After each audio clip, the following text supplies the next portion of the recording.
Однажды ингушский старшина по имени Карцхал, основатель Назрани, оказался на земле кабардинского князя, с которым он прежде не был знаком. Загадочный гость сразу привлек к себе пристальные взгляды. Его лицо почти скрывали густые волосы. Окладистая борода и тяжелые усы придавали его облику суровость и необычность для тех, кто видел его впервые. Особенно сильное любопытство охватило женщин и дочерей князя. Карцхала встретили, как подобает путнику, с уважением, с почетом, и провели в Кунацкую.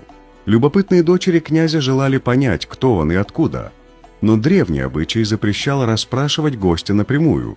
Тогда девушки решили испытать Карцхала хитростью, не нарушая при этом почтения. Перед гостем поставили невысокий столик с миской густого меда, а рядом положили мягкий чурек. Сами же они спрятались за слегка прикрытой дверью, чтобы наблюдать за тем, как странник примется за еду и как сумеет справиться со своей могучей бородой и усами. Однако Карцхал, словно знал о подглядывающих глазах, не растерялся.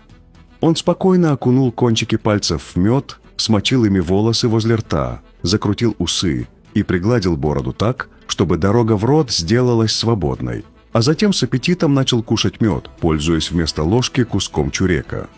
У кабардинцев не осталось больше никаких сомнений. Перед ними был человек, привыкший к тонкому обхождению и достойный быть принятым в доме князя,